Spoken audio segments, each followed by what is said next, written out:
And welcome back to another video. In this video, I'm going to show you how to stop your pond turning green like this one here and into something awesome like this, as long as the turtles don't try and eat you while you film it. Let's get started. And the filter we're going to be unboxing is this PF9000 UV. It has 11 watt UV bulb in it, so it will do anything from a little 50 litre pond up to about 9,000 litres. It'll possibly do a bigger pond if it wasn't in full sun or anything like that. The brighter the area that the pond's going to be in, so the more sun it gets, the more potential problem you're going to get with algae. So the higher the wattage, the more it's going to break down single-celled algae and bacteria and organisms that are going to go through the light. All that means is the UV sterilizing light, which is ultraviolet radiation, it's UVC.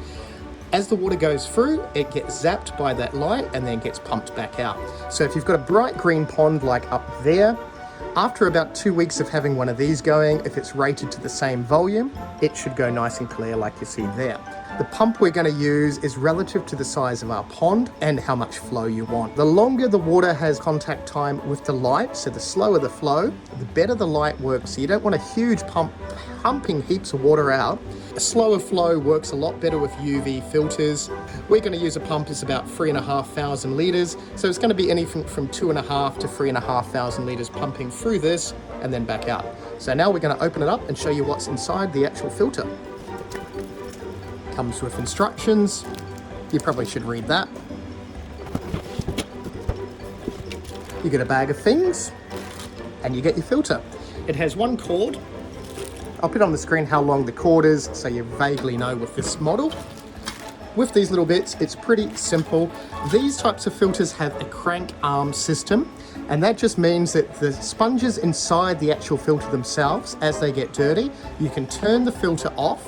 You have an intake and an outtake. You can switch it to an outtake with twisting this little bit here. So as you crank the handle, that will clean the sponges and all the dirty water will pump back out there. Going to assemble them. So with all your fittings, you get little O-rings, and obviously that just makes it sealed. So we're going to attach that onto this bit.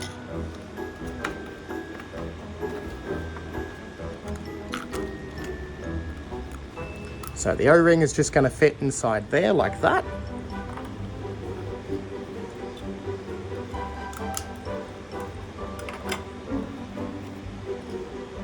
And that little handle pretty much just attaches on.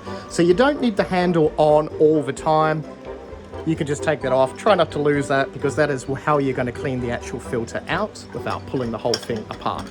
And that is the basic setup. So we have the intake, we have the out, and then we have our drainage as well. So when you're not using the drainage, you just want that completely turned off. This bit here is the flow adjuster, and all the flow adjuster does is this arrow points to where the water's coming out. So if you have the arrow pointing that way, have that open, all the water's going to suck from your pond into this, and then back pressure all the pump, and then go to your waste. So that is your waste water. Working normally, you've got this pointing forward.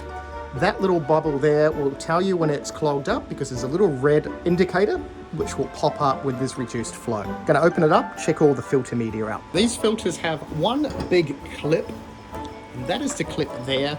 Very easy to open. Move the cord out the way first. You clip that bit off, that bit opens, and that is your O-ring. The whole head unit will come off, and those are the sponges. It comes with 5 sponges, a finer and a coarser sponge. Very, very easy system, and it comes with biomedia in here. So the biomedia is just a simple little plastic bio ball. You could fill this up with ceramic, anything you want to give you greater surface area. And it's just a simple bucket.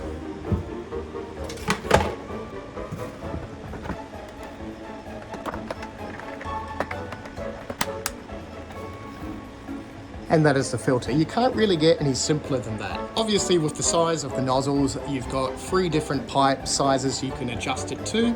You can either cut it down to size or just connect your pipe over it. As because we're not going to use much flow on this one, we're just going to use the smaller size. This is a little bit of an overkill for our pond, because our pond is around about 4,500 litres, and this is rated up to 9,000 litres. And this is the pump that I'm going to be using. It is a DC low voltage pump. It does about 3,900 litres maximum, but you can adjust the flow on them, and it's also solar power compatible. For the meantime, we're just going to plug it in because it does come with a transformer, but they are pretty awesome low power pumps.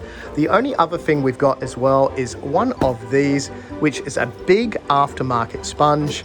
They screw into the intake of the pump, as you can see on the screen, and that will just stop the pump from clogging super quick. So this is like your pre-filter, and that is your biofilter. So the whole idea of the pre-filter is you wash this out every 2 or 3 weeks. So all the solid particles are going to go into this. The finer particles are going to eventually build up in this, but you won't need to clean it out very often. They come in lots of different sizes. This is one of the biggest ones you can get. They have a little nozzle, which is that thing there, and that is just the intake. They also have a smaller screw-in bit, which is that sort of size, which just unscrews into there. So if you've got different size pumps, the smaller models have different little screw-in fittings to the pond. And magically we are outside. This is our setup. That is our big sponge filter. That is going to screw into the intake of the pump. That pump is going to pump water through tubing into this. It's going to go through all your filter media, through your UV light, and then going to come back out here. Let's rig it up and turn it on. Well, isn't that a green murky mess? So we've turned the biofilter off the last month to turn this pond green. A lot of plants for a few turtles to munch on. So if you have excess nutrients and a lot of sun, it is going to turn bright green. Not only are we going to add the filter to it, but we're going to do our regular 10% water changes once a week. Probably not the best angle to have this on. Don't turn that on when you're standing right here. But that is our water pumping in. That is our green water now.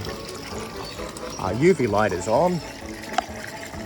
As you can see, that little blue bit in the indicator. And now all we have to do is come back in a couple of days. That's some lovely pea soup. And we jumped to about 9 days later. The water is a lot clearer.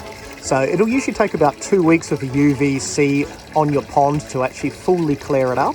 Not going to go crystal clear. This pond houses some very messy turtles, so a pair of eastern longnecks or snake-neck turtles. They are long-term captives, born in captivity. The algae on their shell is a seasonal thing, so don't stress about that. They do shed their scales on their shell, so that algae will disappear as well. But because they've lived outside for the last maybe 5-10 years, they get a lot of algae depending on the season.